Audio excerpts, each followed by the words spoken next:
verdade, é uma empresa alemã de tecnologia, né? E ela chegou no Brasil já em 2015, trabalha nos ramos de semeadura, plantio, manejo de solo, pulverização, né? Então, são as áreas principais que a Roche atua. Desde 2015 a gente começou primeiramente com a linha de plantio, trouxemos a plantadeira, tropicalizamos e adequamos o produto aqui para o plantio direto, para a realidade aqui do Brasil, né? Na sequência a gente trouxe o pulverizador, o LEB VL, hoje o maior da categoria no mercado. Depois a gente vai poder explicar um pouquinho mais sobre esse pulverizador. Na sequência a gente trouxe a parte de adubação, né?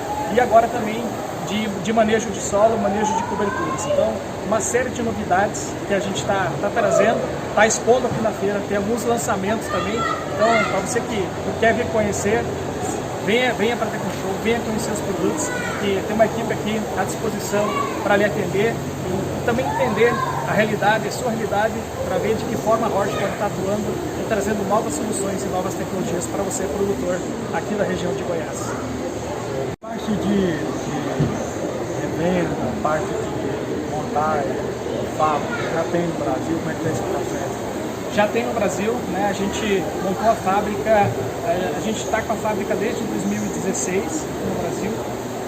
Recentemente, há 2 anos, adquirimos um novo terreno, né? Então hoje a gente está com 40 hectares próprios em Curitiba, onde foi construída uma nova fábrica que será inaugurada daqui a 3 semanas. Então a gente está com uma fábrica nova, com a montagem tanto da parte de plantio como também de pulverização já sendo realizada aqui no Brasil, né?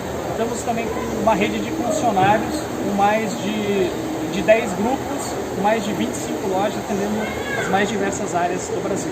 A gente ainda não atua em todo o país, mas em grande parte a gente já vem, à medida que a gente consegue aumentar a nossa capacidade produtiva, a gente também tem expandido no mercado para poder atender. Então, uma das premissas da Roche é a qualidade no pós-venda. Então, assim, a gente vem crescendo gradativamente, mas como a gente foca muito no pós-venda, a gente não está atuando em vendas em regiões onde a gente ainda não está com um funcionário consolidado. Então, nossa premissa é sempre o pós-venda, a satisfação do cliente com o nosso produto. Quer conhecer de perto todos os produtos e linhas da Roche? Visite o stand aqui na Tecnoshow comigo, ou também pode entrar em contato através dos números, tá? E dos links que a gente vai deixar aqui abaixo desse vídeo para que você possa estar conhecendo de perto esses produtos que vêm realmente como um pontapé para trazer um grande diferencial em tecnologia e máquinas agrícolas em todo o Brasil, beleza? Aí você vai ter o telefone, o link para poder estar falando com algum representante autorizado da Roche Brasil. E nós estamos aqui no stand da Roche, na Tecnoshow Comigo 2023. Eu estou aqui com o Arthur, ele vai falar desse pulverizador que é um dos maiores do Brasil. Vai passar para vocês tudo que tem tecnologia embarcada, o diferencial da Roche que está trazendo para o mercado do agro brasileiro. Você que é produtor rural, quer comprar e adquirir uma máquina de qualidade. Arthur, seja bem-vindo. Boa tarde, Thiago. Muito obrigado. Boa tarde, pessoal. Vamos falar um pouco da máquina, então. O que a gente trouxe aqui hoje? Essa máquina é o LEB VL 5280. Já explico o porquê. 5280, né? Esse número tem um significado. O 5 de 5.000 litros, que é a capacidade do tanque de calda. Esse inclusive é o maior tanque de calda do Brasil, né? No mercado hoje. E o 280 vem da motorização, é a potência do motor que a gente usa hoje aqui. É um motor FPT de 280 cavalos. A máquina tem algumas coisas, né? Então vamos dar uma passeada aqui para a gente mostrar melhor para vocês, tá? Um dos conceitos principais é a gente mostrar a versatilidade da máquina, né? Então aqui ela está disposta com um vão livre de 2 metros de altura. Então é o ideal para a gente conseguir chegar numa cultura mais alta, né? Por exemplo, um milho, alguma coisa que já esteja num estádio mais evoluído, né? de planta, e conseguimos chegar. A mesma coisa na versatilidade ainda a bitola. Então ela sai de 2,60 metros, que é onde ela tem a largura de transporte, e vai até 3,50 metros, se adequando em qualquer uma das medidas nesse meio. Isso faz com que você consiga entrar em diferentes culturas aí de grãos e tal. Não tem muita limitação nesse sentido. A gente trabalha com pneus maiores. Esse é o 380, né, um pneu mais fino, com um diâmetro maior, justamente para poder trazer uma compactação menor de solo, né?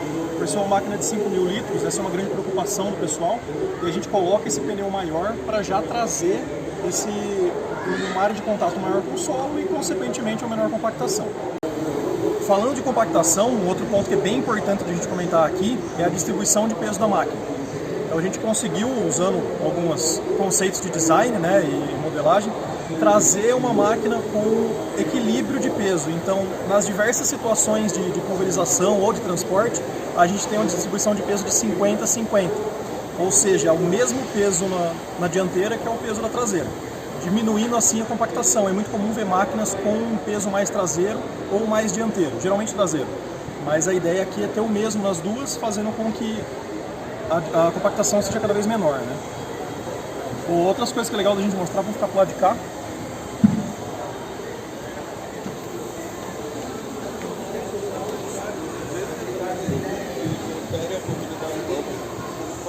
Entrando um pouco na parte de pulverização, então a gente deixa todo o conceito de pulverização de um lado só da máquina, né? Então tá aqui todos os ajustes que você precisa fazer, o incorporador, a bomba de produto ali dentro. Então toda e qualquer manutenção vai ser feita de um lado só da máquina, facilitando para não contaminar em nenhum momento o outro lado também, né? Então tá tudo separado de um lado só, do outro lado fica a parte de hidráulica, diesel, elétrica, para ficar justamente separado e não ter contato de uma coisa com a outra caso haja algum vazamento defensivo por algum motivo. A gente trabalha com a suspensão, que é uma máquina hidrostática, né? Ela trabalha com suspensão independente, são 4 motores de roda independentes também, cada um com seu próprio sensor. Todos equipados com sistemas de anti-slip.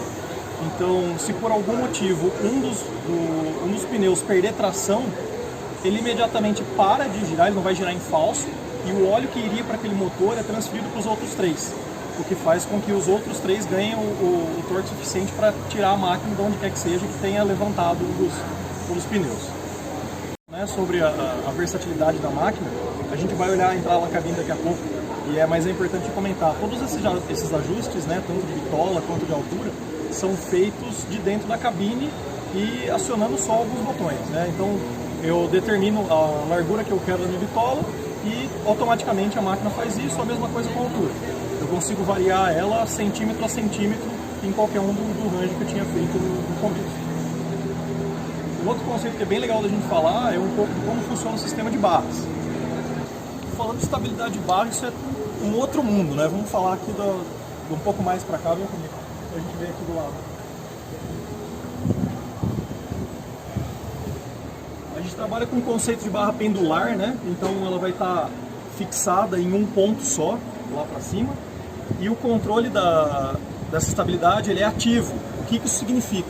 Durante a operação da máquina, eu tenho sensores e acelerômetros distribuídos tanto na máquina quanto no quadro e na barra, que vão falar para mim as posições relativas de uma coisa com a outra.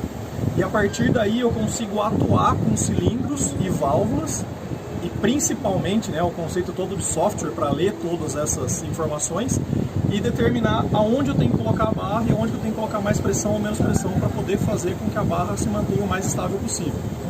A barra conta também com 6 sensores ultrassônicos, né, para manter a altura com relação ao solo. A gente pode chegar ali do lado para mostrar esses sensores.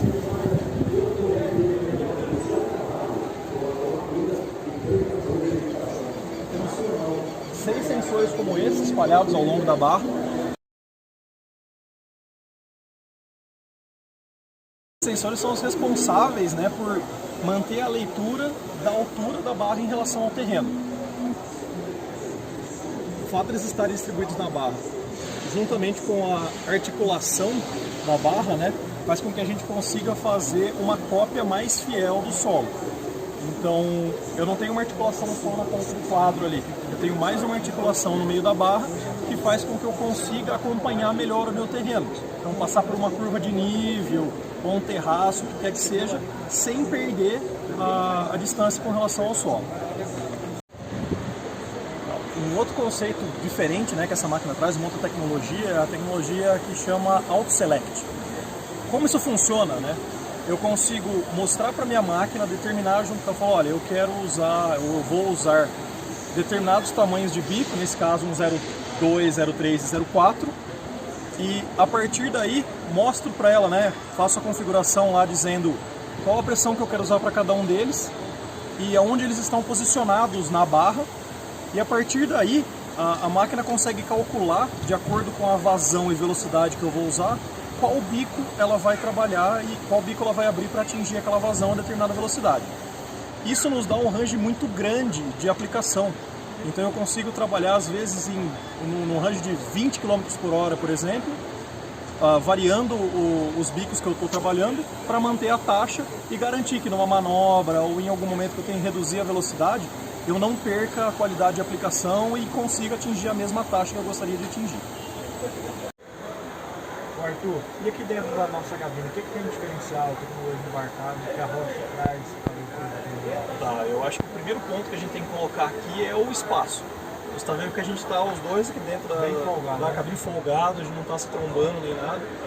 O segundo ponto que é bastante importante é a área envidraçada, né? Você consegue ter uma visão super boa, tanto nas barras lá que estão aplicando, como na frente, de onde você vai passar para pulverizar. Então, assim, esse é um das grandes coisas dessa cabine aqui, né?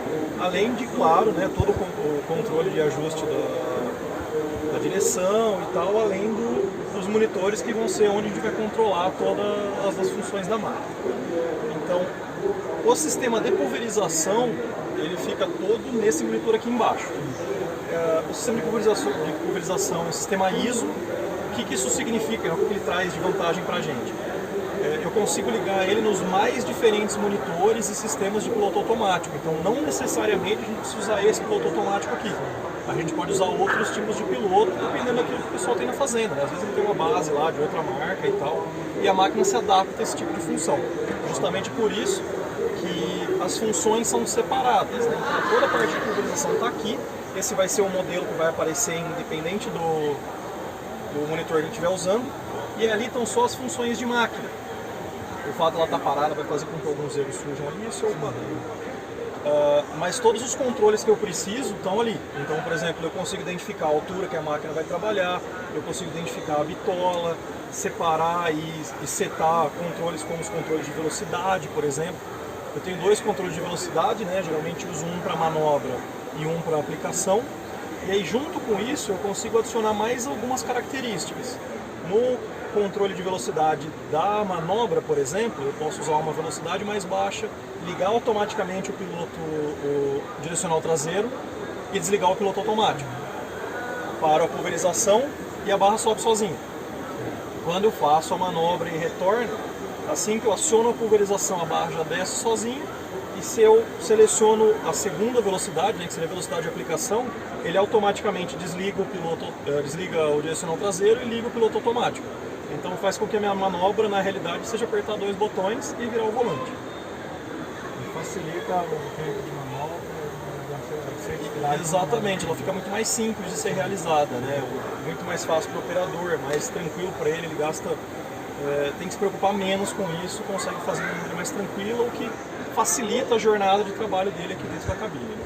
Aqui na parte do joystick, as outras funções, o operador encontra dificuldade para... Tem uma característica muito legal dessa máquina aqui, que você pode encontrar, por exemplo, tem alguns botões com números aqui, né, tanto aqui quanto lá e tal. Esses são só alguns dos botões que a gente pode configurar. Então, por exemplo, eu posso mudar as características dos meus botões aqui no joystick. Ah, mas eu não gostaria que ele subisse a barra aqui, eu queria que ele subisse aqui embaixo, então eu tenho essa liberdade aqui, né? Eu consigo simplesmente ir lá e trocar a posição de cada uma das coisas para ficar do jeito mais fácil para mim. Essa é a grande diferença aqui, né? Uma vantagem bastante grande para facilitar a operação no dia a dia. E você está com resfriamento no banco ou não? Esse... Deixa eu ver. Tá. Legal. Bom. Tem um ar-condicionado no banco, sabe? Eu saí que fica mais fácil na sala. O banco tem algumas características um pouco diferentes, né? Por exemplo, esquentar ou esfriar o banco, a gente consegue fazer ele por aqui, por ser uma máquina de origem europeia, né? São funções que fazem sentido. O banco tem amortecimento tanto horizontal, tanto vertical, desculpe, quanto horizontal e lateral. Eu consigo fazer todos esses amortecimentos aqui para melhorar a operação enquanto o operador está aqui em cima, né? E a qualidade de vida dele enquanto trabalha fica melhor, né? Bom, aqui no joystick a gente pode ter alguns controles, né? Algumas funções. Como eu falei, eles podem ser configurados, né? Da maneira que o operador achar mais fácil. Mas por definição, vamos falar que eles vêm padrão, né? Então eu aciono o controle automático de altura da barra, aciono a pulverização, subo e abaixo o quadro, subo cada um dos lados da barra, né? Eu consigo virar ele ali para fazer algum teste, alguma manobra que eu ache justo. Os controles de velocidade, um para aplicação e outro para manobra, isso aqui sou eu quem defino ali e tal, não tenho muita dificuldade. Esses dois botões são configuráveis desde o começo, então eu posso, por exemplo, aumentar a taxa pontualmente, diminuir a taxa pontualmente. Se eu vejo uma mancha, alguma coisa ali que eu gostaria de trocar a taxa em algum momento, eu consigo fazer isso diretamente aqui. E esses botões aqui são para abrir ou fechar as sessões. Essa é uma máquina de 42 sessões, né? Então eu consigo fazer esse controle por aqui. Eu consigo começar de um lado, começar do outro, desligando ou abrindo, dependendo daquilo que eu precisar.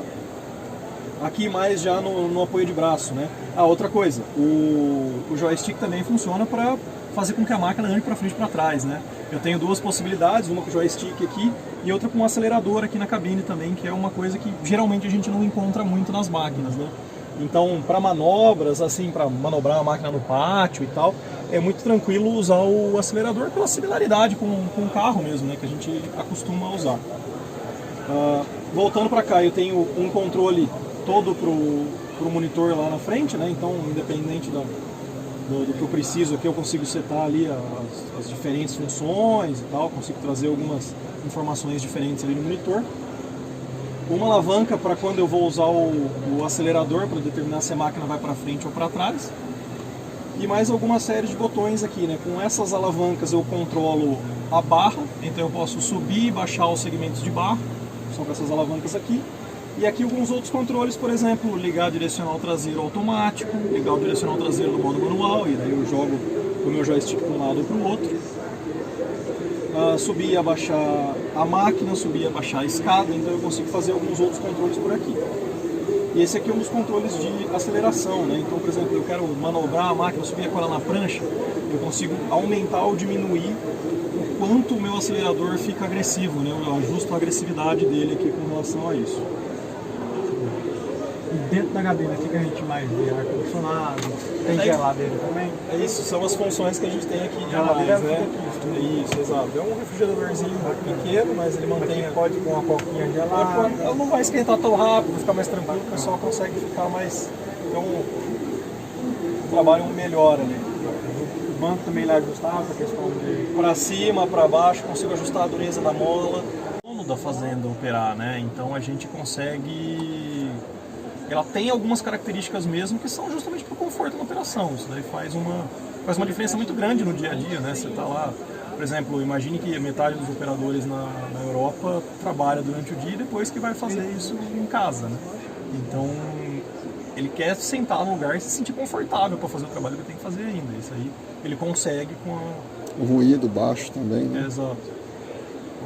Fizemos alguns testes de ruído e a gente consegue chegar num nível de até 10 decibéis a menos, comparando com outras marcas do mercado, né? Então é uma cabine super silenciosa quando ela está aqui dentro, independente até do motor que tá logo atrás aqui da cabine, né? Esse ele acaba não impactando no ruído aqui dentro. Bacana. O Arthur, aqui nas barras de bico de motorização, qual que é o diferencial? A gente vê que ele tem um sistema de ligar e desligar, conta para nós como é que funciona. Tá, joia. Tem algumas coisas aqui que são um pouco diferentes. Primeiro que você consegue reparar aqui que a gente não trabalha com válvulas elétricas, né? O controle de pulverização é feito de maneira pneumática, então é um sistema robusto e de fácil resolução de problemas caso haja. Então é muito simples, assim, você vai encontrar as mangueiras no mercado, as válvulas são mais simples, então é uma situação que facilita o dia a dia de operação, né? Porque vez ou outra pode ser que aconteça alguma coisa e o pessoal tenha facilidade na hora de mexer. Outra coisa bem legal de comentar aqui é o espaçamento, né? É uma barra com espaçamento de 25 centímetros e não 50. Isso permite que a gente chegue muito próximo ao solo ou à cultura. E aí, porque quanto mais próximo do solo, a gente precisa ter os bicos mais próximos para poder fechar o leque de pulverização, né? Então eu tenho os bicos principais aqui que seriam numa distância de 50 centímetros entre um e outro, e tenho depois o bico auxiliar aqui numa distância de 25. Se por algum motivo dependendo da aplicação que eu quero fazer, eu baixo a minha barra para uma altura menor de 50 centímetros, automaticamente esse bico entende que ele tem que ser ligado. E aí ele vai fazer o controle todo a partir de todos os bicos e não só dos principais, e dos auxiliares também. Uma outra coisa que é legal de comentar é o sistema recirculante do defensivo, né? Então, a parte de pulverização está sempre pressurizada. Ela vai até o final da barra e volta. Na hora que eu aciono um bico, ele já está na pressão determinada, na pressão correta, ele já abre o leque de pulverização. Então eu ganho espaço nessa hora, né? Eu não tenho aquele período que eu estou andando com a máquina com uma taxa que ainda não é a taxa adequada ou a pressão adequada, né? Então eu não tenho aquela variação no tamanho de gota antes de começar a aplicar. Quando há uma troca de produto também, facilita esse escoamento. Justamente, eu consigo limpar de uma maneira mais fácil o sistema todo pelo fato de não parar em nenhum bico, né? Ele vai até o final do ramal e volta para dentro do tanque. Eu consigo esgotar ele lá, fazer o que é que eu gostaria de fazer ou que eu devo fazer com o meu defensivo antes de trocar o produto. Um ponto que também vale da gente salientar aqui é o uso desse defletor que vem aqui na frente dos bicos, né? Ele tem uma função aerodinâmica, né, que é evitar o vento na formação da gota. Isso faz com que eu consiga formar as gotas no padrão que eu gostaria de formar de fato, sem influência nenhuma do vento da máquina estar andando aos seus 35 por hora, por exemplo, que é a velocidade máxima de trabalho da máquina, né? Cultura totalmente diferente, né? A ideia da barra como um todo é trazer uma barra mais pesada e, consequentemente, mais fácil de estabilizar, né? Diferente das barras mais leves, que por ser mais leve, ela tem uma facilidade maior de movimentar. Então a gente paga o preço na estrutura, ser uma estrutura mais robusta para suportar essa barra mais pesada, mas ganha na estabilidade de barra, que é um dos grandes diferenciais da máquina. E como você comentou, não interfere nada na questão de peso do jeito de trazer, né? Justamente, pela capacidade que a gente tem ali de dividir e distribuir o peso da maneira de 50%, 50%. Ele consegue ler mapas de aplicação, né? Então se você tem, por exemplo, um serviço, sei lá, de drone que vai mapear a área e vai gerar um mapa da onde vocês têm que pulverizar só. Consigo fazer o upload desse mapa na máquina e ela vai pulverizar só os pontos que precisam ser pulverizados. Economiza uma quantidade razoável de defensivo durante a aplicação. É pra ficar assim, Fica bonito. Sim, ficar bonito, exato. E a outra é o design, evitar que tenha muito contato com poeira, tentar diminuir um pouco a ação do defensivo, porque ele tem bastante parte hidráulica, tem bloco, tem mangueiras, então é tentar evitar um pouco com que a deriva chegue ali. Você não consegue garantir 100% porque não é vedado, né? Mas protege um pouco, diminui assim. A parte de sensor de pressão, fica ali. Fica tudo ali no campo. Podemos abrir, claro. São, né, principais, por exemplo, o fluxômetro ali, algumas válvulas e filtros, né? Esse filtro tem até uma vantagem legal, que é o sistema de retrolavagem dele. Então, por exemplo, se tem alguma coisa que pode gerar um entupimento no meu filtro, eu abro um pouco a retrolavagem, eu consigo fazer com que essa sujidade passe para dentro do tanque de novo, que o filtro não entupa e eu consiga terminar a pulverização até eu poder tirar e desmontar para fazer a limpeza, né? Eu consigo garantir que isso não vá parar a máquina antes de eu poder parar ela de fato. Então aqui está todo o conjunto de hidráulica na barra em si, e aí até por isso dessa tampa, né? De garantir que, não garantir, mas facilitar o acesso aqui e poder evitar um pouco da deriva aqui, do produto, da poeira. Uma outra coisa legal é que à mão a gente tem aqui uma pistola de ar, né? Então se eu preciso desentupir um bico, alguma coisa que possa ter acontecido ali, eu tenho essa facilidade aqui com a mangueira de ar. Está bem acessível. Exato. E um detalhe, na parte de iluminação das barras, já vi que tem um bico direcionado ali, qual foi pensamento. Justamente, toda vez que a pulverização é desligada, esse bico de limpeza é acionado para tirar qualquer substância que possa ter ficado no farol e vá prejudicar depois que secar, né? Então toda vez que eu desligo a pulverização, ele aciona por alguns segundos para poder limpar esse farol aqui e garantir que a iluminação da barra seja adequada durante toda a aplicação. Então, para trabalho noturno, ela consegue desenvolver um bom trabalho. Sem problema nenhum, a iluminação toda da máquina, inclusive, é feita de modo a facilitar 100% o trabalho noturno, que é muito comum na pulverização, né? Porque ele não vai precisar de condições climáticas. Exatamente, elas são mais... Geralmente é mais fácil de atingir as condições ideais de madrugada ou durante a noite, né? Arthur, e a parte de hidráulica dos motores roda, como funciona? Tem algum problema de patinagem, algum motor funciona, de alivia? Ok. A máquina é 4x4 integral durante o trabalho, né? E quando ela está no modo estrada, que daí para atingir 50 km por hora para deslocamento e tal, ela desliga 2 motores e garante o fluxo só em 2 para facilitar e economizar também durante o processo. Uma outra coisa que eu ia comentar é que o controle de aceleração do motor é automático, então eu não tenho que acelerar a máquina ou deixar de acelerar. Conforme a necessidade de óleo, o motor vai aumentando ou diminuindo, o motor diesel, né? Vai aumentando e diminuindo a rotação da maneira que ele deseja, ou que ele precisa. Uma outra característica é que os motores de roda têm um sistema anti-slip. Então, por exemplo, se ele perder a tração, ele não dispara, né? Ou ele entende que vai disparar e corta o fluxo de óleo para esse motor. Ele vai só testando a cada pouco para entender se ele tem tração de novo ou não. E a partir do momento que ele tem tração, o fluxo volta ao normal. Senão, os outros 3 motores vão fazer deslocar a máquina para fazer as manobras que precisam ser feitas. Então, na prática seria, vai ficar funcionando os motores de roda somente aqueles que têm tração e conseguem tracionar a máquina. Você evita a patinagem necessária. Exatamente. Não tem esse problema de patinagem. Show. Pessoal, nós estivemos aqui no stand da Roche, tá? O Arthur falou de toda a tecnologia que tem na Roche. Então eu te convido a assistir na íntegra no nosso canal do YouTube. Você clica em link, vai ser direcionado para que você não perca nenhum detalhe dessas máquinas da Roche que está trazendo grande tecnologia para o mercado brasileiro. Não, isso mesmo. Então, confira lá, tem bastante informação, bastante coisa nova, vale a pena conferir. Arthur falou que na parte do computador já tem que ter um especial. Pessoal, acessem o canal do Só o canal do YouTube só. Beleza. Pessoal, acessem o canal do YouTube, vão checar lá mais detalhes sobre o pulverizador, tem bastante coisa bacana lá. É isso aí. Mais detalhes, entre em contato com a Roche. Eles vão ter o maior cuidado de atender você e tirar todas as suas dúvidas. Ou venha conhecer de perto, visitando um stand ou alguma revenda autorizada em todo o Brasil.